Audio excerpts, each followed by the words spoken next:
রাজধানীর পল্লবীতে শিশু রামিসার ধর্ষণ ও হত্যা মামলায় 2 আসামির বিরুদ্ধে অভিযোগ গঠন করা হবে আজ। এর মধ্য দিয়ে বহুল আলোচিত এ মামলার বিচারিক কার্যক্রম আনুষ্ঠানিকভাবে শুরু হওয়ার কথা রয়েছে। এর আগে নৃশংস এই হত্যাকাণ্ডের ঘটনায় দায়ের করা মামলার প্রধান আসামি সোহেল রানা ও তার স্ত্রী স্বপ্না আক্তারের বিরুদ্ধে দাখিল করা অভিযোগপত্র গ্রহণ করে আদালত।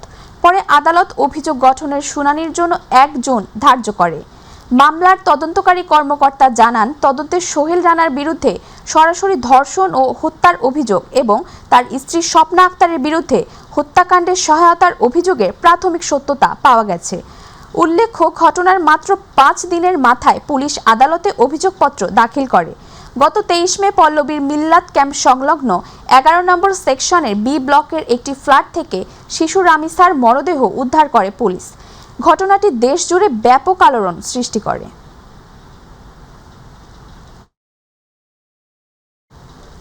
দর্শক, এই মুহূর্তে রাজধানীর সিএমএম কোর্ট থেকে আমাদের সাথে যুক্ত হচ্ছেন সহকর্মী সাদিয়া হক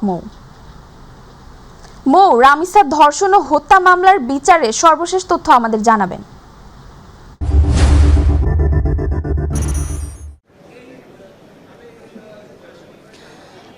প্রেরণা, আমি বর্তমানে আছি ঢাকা মহানগর দায়রা জজের সামনে এবং এখানে আজকে সেই আলোচিত মিরপুরে রামিসা হত্যাকাণ্ডের প্রথম আনুষ্ঠানিক বিচারকাণ্ড শুরু হবে এবং আমি যদি ক্যামেরার মাধ্যমে প্রেরণা আপনাকে একটু দেখাতে চাই দর্শকদের যে এখানে কিন্তু পুরো বিচার কার্যক্রমের যে প্রস্তুতি রয়েছে তা কিন্তু সম্পূর্ণ রেডি রয়েছে, প্রস্তুত রয়েছে এবং আমরা এখানে যে তথ্যটি জানতে পেরেছি যে 24শে মে এই মামলার যে তদন্ত কর্মকর্তা রয়েছে তিনি কিন্তু 47 পৃষ্ঠার একটি চার্জশিট জমা দিয়েছে আদালতে এবং আদালত এবং সরকার কর্তৃপক্ষ এবং আইন মন্ত্রণালয় থেকে আমরা কিন্তু জানতে পেরেছি তারা বেশ তৎপর রয়েছে এবং এই কারণে আমরা যেটা দেখেছি যে এই মামলাটি বর্তমানে দ্রুত বিচার ট্রাইব্যুনালের অধীনে রয়েছে, অর্থাৎ শিশু সহিংসতা দমন যেই ট্রাইব্যুনাল রয়েছে বিশেষায়িত, এই ট্রাইব্যুনালের অধীনে কিন্তু মামলাটি বর্তমানে রয়েছে এবং ঈদের আগে আদালতের যে শেষ কার্য দিবস ছিল অর্থাৎ 24শে মে এই মামলার বলা হয়েছিল যে বিচার কার্যক্রম শুরু হবে জুনের 1 তারিখে এবং সেই মোতাবেক সেই আইনি প্রক্রিয়া কিন্তু আজকেই শুরু হয়েছে এবং ঈদের পরবর্তীতে অন্য সর্ব কার্যক্রম যে শুরু করার কথা রয়েছে আদালতে তার সর্বপ্রথম শুরু হবে রামিসার হত্যাকাণ্ডের বিচারিক মামলা থেকেই শুরু হবে, ঠিক এমনটি আমরা দেখতে পেরেছি। এবং এখানে প্রেরণা আপনাকে যদি একটি তথ্য জানাতে চাই সেটি হচ্ছে এখন পর্যন্ত আমরা যেটা জানি যে আসামি পক্ষের কোনো আইনজীবী কিন্তু লড়ছেন না এবং ঢাকা আদালতের যে আইনজীবী সমিতি রয়েছে তারা কিন্তু সিদ্ধান্ত নিয়েছেন তারা এই রামিসা হত্যাকাণ্ডের আসামি পক্ষ রয়েছে তার জন্য মামলা লড়বেন না। এবং এখানে একটু বলে রাখি 19শে মে এই ঘটনার পর পুলিশের তৎপরতায় 20 মে এই যে হত্যাকাণ্ডের মূল আসামি সোহেল আক্তার এবং তার আলামত ধ্বংসকারী এবং হত্যাকারীর যে সাহায্যকারী হিসেবে অভিযুক্ত তার স্ত্রী স্বপ্না আক্তার তাদেরকে কিন্তু গ্রেফতার করতে সক্ষম হয়েছে পুলিশ। অত্যন্ত তৎপর ছিল পুলিশ প্রথম থেকে আমরা দেখতে পেরেছি এবং সরকার পক্ষ থেকে তারা তাদের সর্বোচ্চ যে মৃত্যুদণ্ড এটি দেওয়ার জন্য আদালতে প্রার্থনা করেছেন এবং আমরা আইনমন্ত্রীকে আমরা বলতে শুনেছি যে 7 দিনের মধ্যেই এই বিচার কার্যক্রম যেন সুষ্ঠুভাবে তদন্তের মাধ্যমে শেষ হয় এর জন্য কিন্তু তিনি তৎপর রয়েছেন। এবং আমরা যেটা জানি যে 47 পৃষ্ঠার যেই চার্জশিট রয়েছে তার মধ্যে আজকে আমরা জানি যে আদালতে এই মামলাতে সাক্ষ্য গ্রহণ অর্থাৎ সাক্ষী রয়েছে 18 জন, যেখানে রামিসার বাবা রয়েছে, মা রয়েছে, চাচা রয়েছে, চাচি রয়েছে এবং মিরপুর থানার 6 জন পুলিশ সদস্য কিন্তু রয়েছে এই মামলার সাক্ষ্য গ্রহণ হিসেবে। এবং প্রেরণা আরেকটি তথ্য যদি আপনার মাধ্যমে দর্শকদের জানাতে চাই সেটি হচ্ছে বিশেষ ট্রাইব্যুনালের অধীনে যেই বিচার প্রক্রিয়া চলে সেখানে কিন্তু আসামি পক্ষকেও 7 দিনের সময় দেওয়া হয়, কিন্তু আমরা এখন পর্যন্ত আজকে সকাল 10টা পর্যন্ত আমরা যেটা জানি আসামি পক্ষের কোনো আইনজীবী কিন্তু আজকে আইনজীবী লড়ছেন না। তো সেই ক্ষেত্রে আসামি পক্ষ যে 7 দিনের সময় পাবেন কিন্তু আইনজীবী না থাকার তার পক্ষের কোনো আইনজীবী না থাকার জন্য 7 দিনের আগে এই কার্যক্রম অর্থাৎ বিচার প্রক্রিয়ার দ্বিতীয় যে ধাপ রয়েছে রাষ্ট্রপক্ষের অর্থাৎ যেই বাদী পক্ষ রয়েছে রামিসার যে পক্ষ রয়েছে তার থেকে 7 দিনের যে সময়টা পাওয়া হবে সাক্ষী গ্রহণের তার 2 দিনের মধ্যেই শেষ হবে এবং এই মামলার রাষ্ট্রপক্ষ থেকে যেন আরও সক্রিয়ভাবে এবং দ্রুত তার মাধ্যমে এটা শেষ হয়, এর জন্য বিশেষ প্রসিকিউটর হিসেবে একজনকে নিয়োগ দেওয়া হয়েছে। বিশেষ অভিজ্ঞ একজন আইনজীবী রয়েছেন আজিজুর রহমান দুলু, তিনি কিন্তু এই মামলার পিপি হিসেবে অর্থাৎ বিশেষ পাবলিক প্রসিকিউটর হিসেবে তিনি লড়ছেন এবং তার মাধ্যমে আমরা যেটা জানতে পেরেছি যে আজকে থেকেই শুরু হওয়ার কথা থাকলেও আজকে থেকেই এর সাক্ষ্য গ্রহণ শুরু করা সম্ভব হবে না বিচারিক নিয়ম অনুযায়ী, অর্থাৎ কিন্তু তিনি আশা ব্যক্ত করছেন 2 দিনের মধ্যে সাক্ষ্য গ্রহণ শুরু হবে এবং সরকার পক্ষের যেই এই দ্রুত তৎপরতা এবং বিশেষ প্রসিকিউটর যে নিয়োগ দেওয়া হয়েছে সবকিছু মিলে রামিসার পক্ষ থেকে এবং বিচারিক আদালত যে রয়েছে আদালতের পক্ষ থেকে বলা হচ্ছে এটি দেশে আলোচিত একটি ঘটনা হওয়ার পরে ওই মানুষের কাছে দৃষ্টান্তমূলক একটি রায় আগামী 10 জুনের মধ্যে। প্রেরণা, আমরা যেটা জানি যে ঈদের আগে মিরপুরবাসী একটি আন্দোলন করেছিল যে ঈদের আগেই এই মামলার একটি রায় করা হবে, কিন্তু আসলে ঈদের কার্য দিবসের জন্য এটি সম্ভব হয়নি। তবে আদালত থেকে আমরা যেটি সূত্র অনুযায়ী এবং আইনি বিচারিক কার্যক্রম অনুযায়ী যেটা জানতে পেরেছি, জুনের 10 তারিখের মধ্যে এই আদালতে রামিসা হত্যাকাণ্ড এবং ধর্ষণ মামলার রায় ঘোষণা করা হতে পারে, ঠিক এমনটাই আশা করছেন। এবং আমরা অপেক্ষামান রয়েছি, গণমাধ্যম কর্মী আমরা যারা অপেক্ষামান রয়েছি যে বিচারিক কার্যক্রম যে শুরু হবে সকাল 10:30 নাগাদ এবং 10:30 নাগাদ শুরু হওয়ার পর যে তথ্যটা থাকবে তার সর্বশেষ আমরা সংযুক্ত হয়ে নিশ্চয়ই মাইটিভি দর্শকদের জন্য জানিয়ে দেব। প্রেরণা, এই ছিল ঢাকা মহানগর দায়রা জজ আদালত থেকে রামিসা ধর্ষণ ও হত্যা মামলার বিচারিক কার্যক্রম শুরু হওয়ার প্রথম দিনের সর্বশেষ তথ্য আমার কাছ থেকে। প্রেরণা। মৌ, আপনাকে ধন্যবাদ। দর্শক, সিএমএম কোর্ট থেকে আমাদের সাথে যুক্ত ছিলেন সহকর্মী সাদিয়া হক মৌ। চলে যাচ্ছি পরবর্তী সংবাদে। পবিত্র ঈদুল আজহার টানা 7 দিনের দীর্ঘ ছুটি শেষে রাজধানী ফিরছেন কর্মজীবী মানুষ। সকাল থেকে বাস টার্মিনাল, রেল স্টেশন এবং লঞ্চ ঘাটে রাজধানীমুখী মানুষের ভিড় লক্ষ্য করা গেছে। তবে অন্যান্য বছরের তুলনায় এবারের ফিরতি যাত্রায় নেই কোনো ভোগান্তি বা উপচে পড়া ভিড়। যাত্রীরা অনেকটা স্বস্তিতেই ফিরছেন তাদের প্রিয় কর্মস্থলে। গাবতলী, সায়দাবাদ ও মহাখালী বাস টার্মিনাল ঘুরে দেখা গেছে উত্তর ও উত্তর পূর্বাঞ্চল থেকে আসা বাসগুলোতে যাত্রীদের চাপ স্বাভাবিক রয়েছে। যাত্রী চাপ কম থাকার সুযোগে পরিবহনগুলোতে অতিরিক্ত ভাড়া আদায়ের অভিযোগও পাওয়া যায়নি। পরিবহন সংশ্লিষ্টরা মনে করছেন এবার সরকারি ছুটি টানা 7 দিন হওয়ায় মানুষ ধাপে ধাপে ফিরছেন।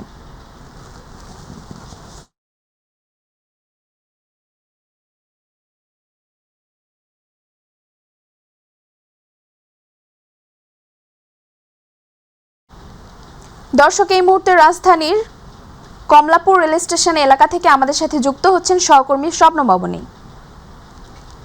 অবনী, ঈদুল আজহার দীর্ঘ ছুটি শেষে রাজধানী ফিরতে শুরু করেছেন কর্মজীবী মানুষ। সর্বশেষ পরিস্থিতি আমাদের জানাবেন।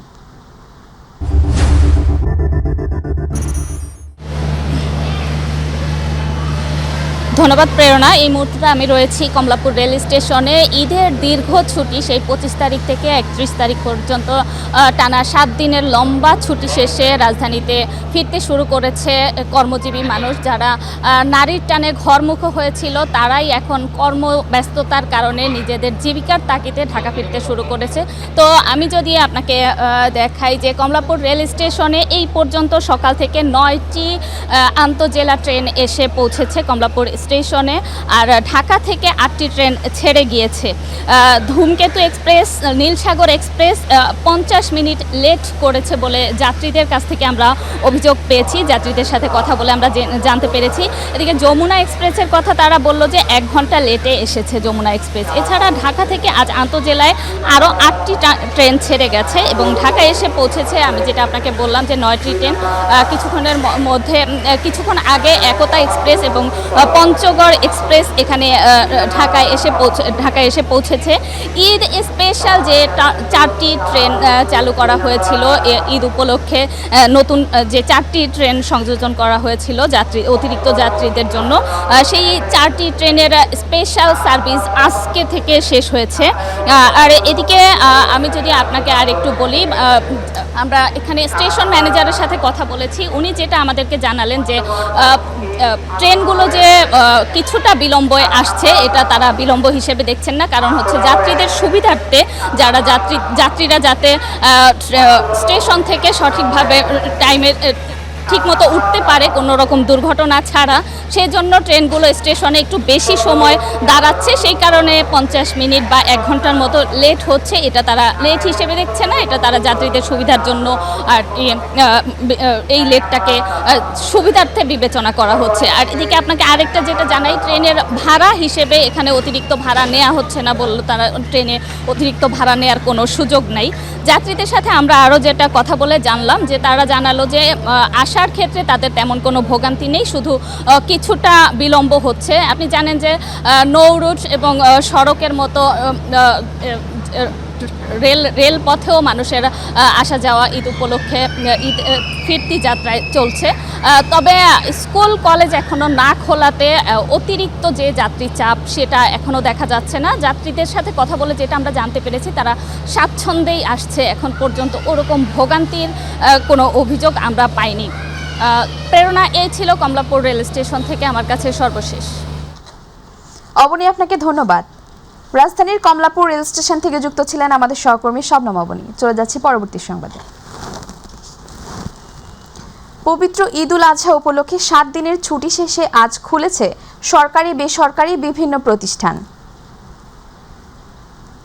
ব্যাংক, বিমা এবং অন্যান্য প্রতিষ্ঠান সহ পুঁজিবাজার। ঈদ উল আজহা উদযাপিত হয় গত বৃহস্পতিবার। এর আগে গত 25 থেকে 31 মে পর্যন্ত সরকারি ছুটি ঘোষণা করা হয়। এর সঙ্গে সাপ্তাহিক ছুটি যুক্ত হওয়ায় সরকারি কর্মকর্তা কর্মচারীরা টানা 7 দিনের ছুটি ভোগ করেন। তবে জরুরি পরিষেবা হিসেবে বিদ্যুৎ, পানি, গ্যাস ও অন্যান্য জ্বালানি সরবরাহে নিয়োজিত কর্মী, ফায়ার সার্ভিস, পরিচ্ছন্নতা কার্যক্রম, টেলিফোন ও ইন্টারনেট সেবা এবং ডাক সেবায় নিয়োজিত যানবাহন ও কর্মীরা ঈদের ছুটির আওতাভুক্ত ছিলেন না। ঈদের 7 দিনের ছুটিতে দেশের সব হাসপাতাল ও জরুরি সেবা কার্যক্রম সচল ছিল।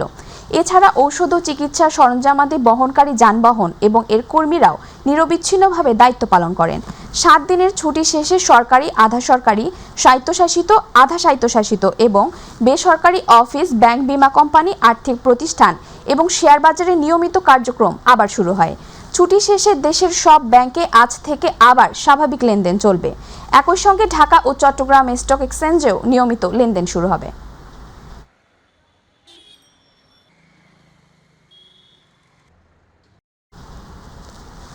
দর্শক, এই মুহূর্তে সচিবালয়ে আছেন সহকর্মী ইউসুফ আলী। আমরা সরাসরি যুক্ত হচ্ছি তার সাথে। ইউসুফ, 7 দিনের ছুটি শেষে আজ সচিবালয়ের প্রথম কার্যদিবস, কেমন দেখছেন? সকলের উপস্থিতি আমাদের জানাবেন।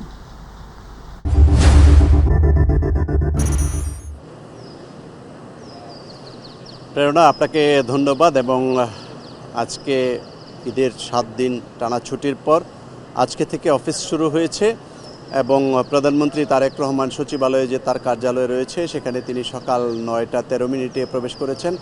প্রবেশ করেই তিনি তার কার্যালয়ে কর্মরত যারা রয়েছেন তাদের সঙ্গে ঈদের শুভেচ্ছা বিনিময় করেছেন, কুশলাদি বিনিময় করেছেন। এরপর তারেক রহমান তার অফিসে যথারীতি অন্যান্য দিনের মতো কার্যক্রম শুরু করেছেন। আজকে প্রধানমন্ত্রীর বেশ কয়েকটি বৈঠক রয়েছে, তিনি বেশ কয়েকজনের সঙ্গে তার সাথে সাক্ষাৎ করার কথা রয়েছে। সকালে তার সঙ্গে সাক্ষাৎ করার কথা রয়েছে খুলনা সিটি কর্পোরেশনের প্রশাসক। খুলনা সিটিতে যেসব সমস্যা রয়েছে এবং খুলনা সিটির উন্নয়নে কিভাবে কাজ করা যায় সে বিষয়গুলো নিয়ে প্রধানমন্ত্রীর সঙ্গে পরামর্শ করবেন এবং দিক নির্দেশনা চাইবেন যে কিভাবে কাজ করলে অগ্রসর হওয়া যাবে। এছাড়া এরপর যুব ও ক্রীড়া মন্ত্রণালয় এবং সংস্কৃতি বিষয়ক মন্ত্রণালয়ের মন্ত্রী, প্রতিমন্ত্রী সহ সচিবদের সঙ্গে একটি বৈঠক রয়েছে। সেখানে বেশ কিছু গুরুত্বপূর্ণ বিষয় নিয়ে আলোচনা হতে পারে। এরপর দুপুরে আরও 3টি বৈঠক রয়েছে। সেখানে ফার্মাসিউটিক্যালস ইন্ডাস্ট্রির যে উন্নয়নে করণীয় নির্ধারণ করতে আলোচনার কথা রয়েছে। এরপর বিকেলে সৌজন্য সাক্ষাৎ করবেন বেশ কয়েকজন প্রধানমন্ত্রীর সঙ্গে। সন্ধ্যা প্রধানমন্ত্রীর সঙ্গে কয়েকজন সৌজন্য সাক্ষাৎ করার কথা রয়েছে। তবে আজকে এই যে দীর্ঘ 7 দিন ঈদের একটানা ছুটির পর আজকে থেকে অফিস চালু হয়েছে এবং এখানে শুধু প্রধানমন্ত্রী নয়, অন্যান্য মন্ত্রী পরিষদের সদস্যরাও কার্যালয়ে প্রবেশ করেছেন এবং তাদের যথারীতি পূর্বের ন্যায় তারা কার্যক্রম শুরু করেছেন। এবং 180 দিনের যে সরকারের যে কর্মসূচি ছিল সেই কর্মসূচি বাস্তবায়নের লক্ষ্যে তারা আবার এই 7 দিন বিরতির পর আবারও সেই কাজে আগের মতো উদ্যমে তারা শুরু করবেন। তবে আজকে মন্ত্রণালয়ের বিভিন্ন মন্ত্রী এবং সচিব এবং ওখানে কর্মরত যারা রয়েছেন তাদের সঙ্গে বিশেষ করে শুভেচ্ছা বিনিময়টাই সকাল থেকে শুরু হয়েছে এবং আজকে মোটামুটি শুভেচ্ছা বিনিময় করেই হয়তো কর্মকাণ্ডের বিষয়ে অগ্রগতি হতে পারে বিভিন্ন মন্ত্রণালয়ে। তবে প্রধানমন্ত্রীর কার্যালয়ে যে কয়টি বৈঠক রয়েছে সেই কয়টি বৈঠকের বিষয়ে আপনাকে আপনার মাধ্যমে দর্শকদের জানিয়ে দিলাম।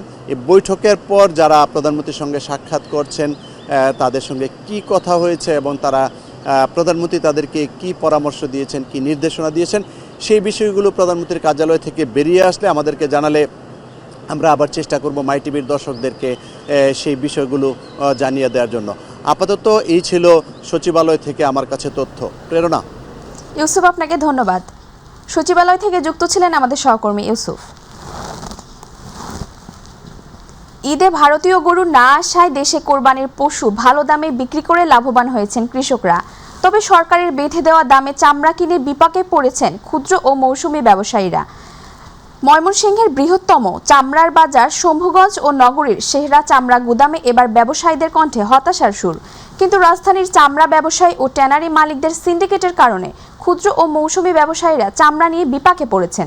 কাঙ্ক্ষিত মূল্য না পাওয়ায় এবং ক্রেতার অভাবে দিশেহারা এসব ব্যবসায়ীরা। সাইফুল ইসলামের পাঠানো তথ্য ও চিত্রে জানাচ্ছেন সাইদুর রহমান আবির।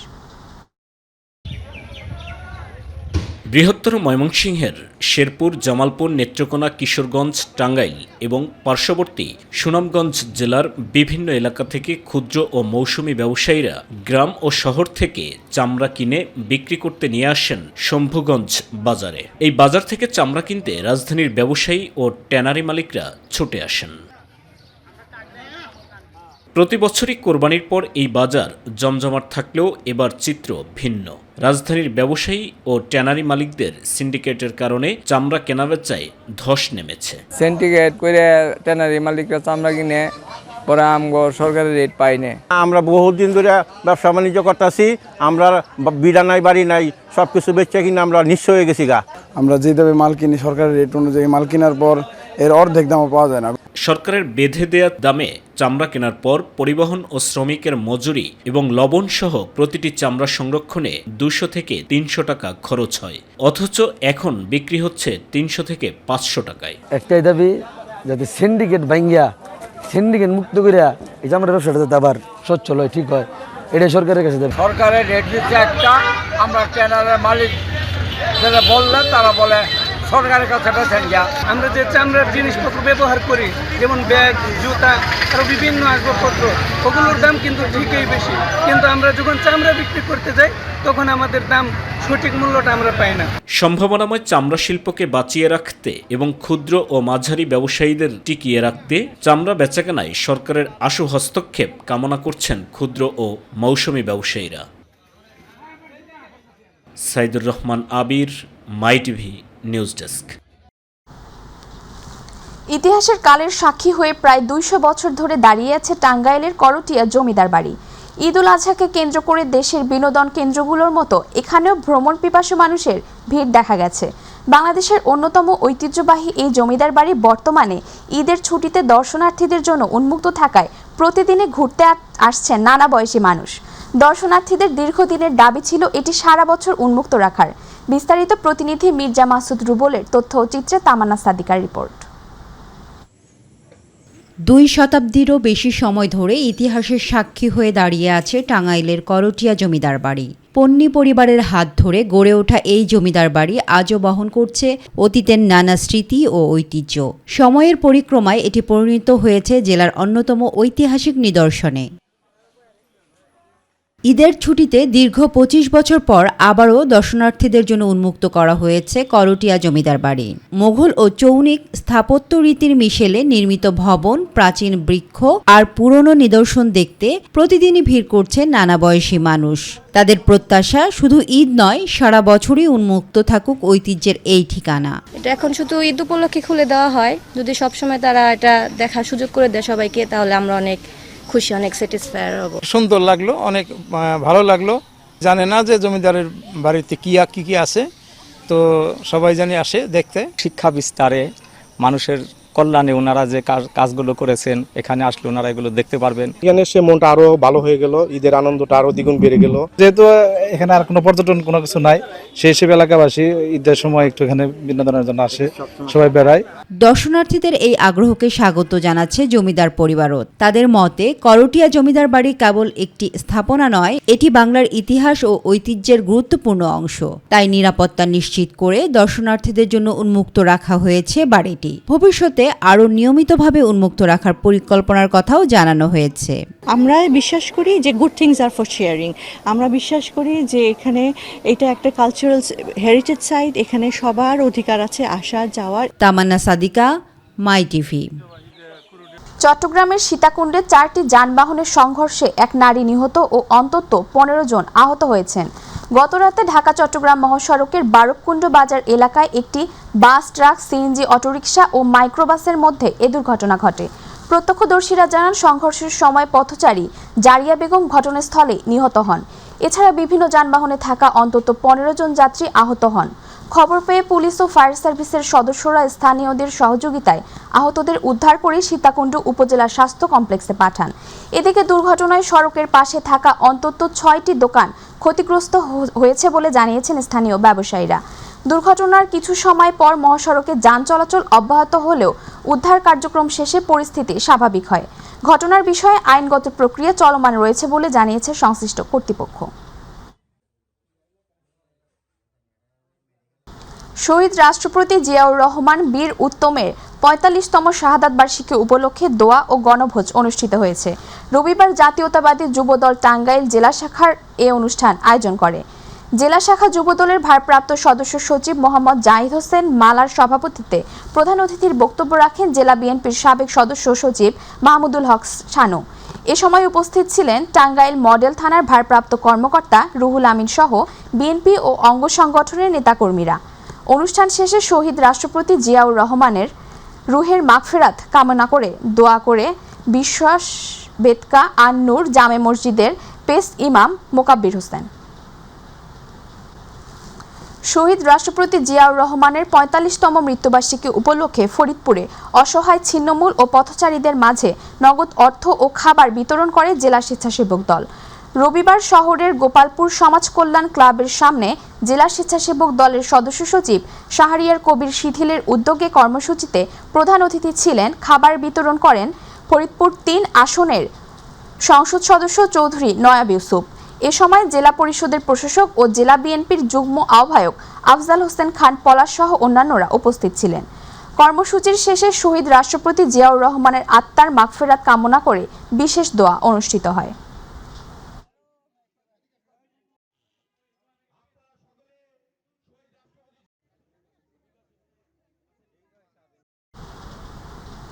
চট্টগ্রামের বাঁশখালীর সরল ইউনিয়নের আজিজুর রহমান জামে মসজিদ ও মাদ্রাসার নবনির্বাচিত কমিটির সদস্যদের ওপর হামলার প্রতিবাদ এবং সুষ্ঠু বিচারের দাবিতে মানববন্ধন করেছেন মসজিদ পরিচালনা কমিটি ও স্থানীয় এলাকাবাসী।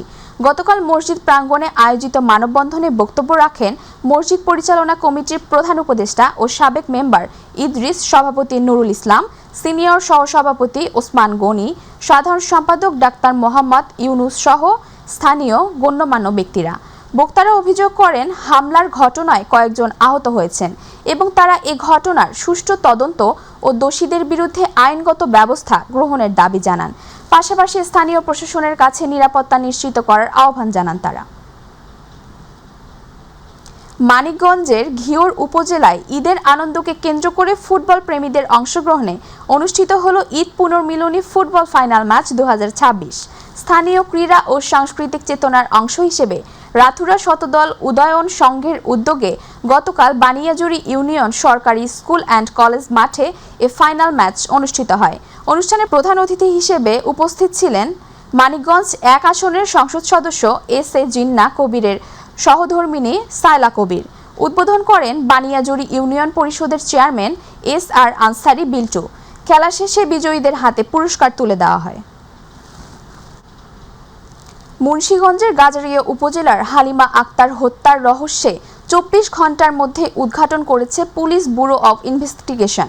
এ ঘটনায় আবু কালাম, জামাল হোসেন, আলামিন প্রধান ও রাসেল মিয়াকে গ্রেফতার করা হয়েছে এবং তারা আদালতে স্বীকারোক্তিমূলক জবানবন্দি দিয়েছেন।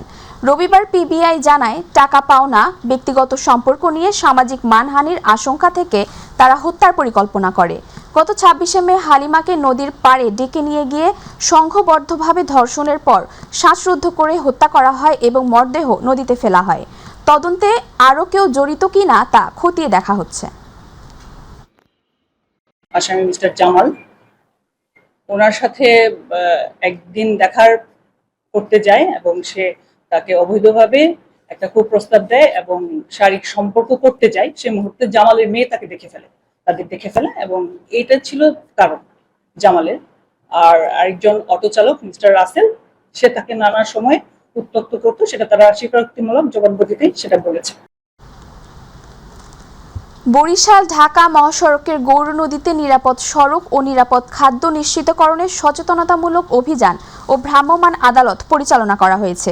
উপজেলা সহকারী কমিশনার ভূমি ও এক্সিকিউটিভ ম্যাজিস্ট্রেট মোহাম্মদ মেহেদী হাসান এ অভিযান পরিচালনা করেন।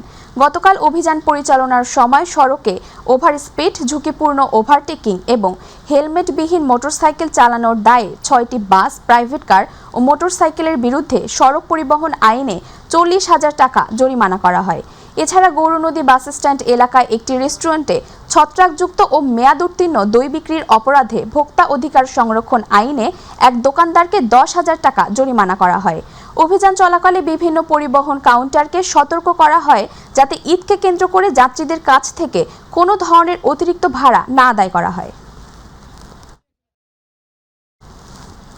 কুমিল্লার তিতাস উপজেলার মানিককান্দি গ্রামে যুবদল নেতা আব্দুল লতিফ ভূঁইয়ার হত্যা মামলার আসামিদের দ্রুত গ্রেফতার এবং সর্বোচ্চ শাস্তি নিশ্চিতকরণের দাবিতে মানববন্ধন ও বিক্ষোভ মিছিল অনুষ্ঠিত হয়েছে। রবিবার মানিককান্দি গ্রামের উদ্যোগে আয়োজিত এই কর্মসূচিতে বিপুল সংখ্যক এলাকাবাসী অংশগ্রহণ করেন। মানববন্ধন শেষে একটি বিক্ষোভ মিছিল অনুষ্ঠিত হয়। এ সময় গ্রামবাসী অবিলম্বে হত্যা মামলার আসামিদের গ্রেফতার করে আইনের আওতায় আনা এবং দোষীদের সর্বোচ্চ শাস্তি নিশ্চিত করার জন্য সংশ্লিষ্ট কর্তৃপক্ষের প্রতি জোর দাবি জানায়। কুষ্টিয়ার কুমারখালীতে কৃতি শিক্ষার্থীদের সংবর্ধনা ও গুণীজনদের সম্মাননা ক্রেস্ট প্রদান করা হয়েছে। কয়া ইউনিয়নের কালোয়া মাধ্যমিক বিদ্যালয় হলরুমে এ অনুষ্ঠানের আয়োজন করা হয়। অনুষ্ঠানে প্রধান অতিথি ছিলেন মোহাম্মদ পলাশ মিয়া। এছাড়া কালোয়া মাধ্যমিক বিদ্যালয়ের প্রধান শিক্ষক মোজাহারুল হক মিলন, সম্প্রীতি সংগঠনের হাফিজুর রহমান সচিব, মনিরুল ইসলাম, আসাদুল ইসলাম, আলামিন হোসেন, রবিউল ইসলাম, জিলান হোসেন, রাশিদুল ইসলাম সহ অনেকে উপস্থিত ছিলেন।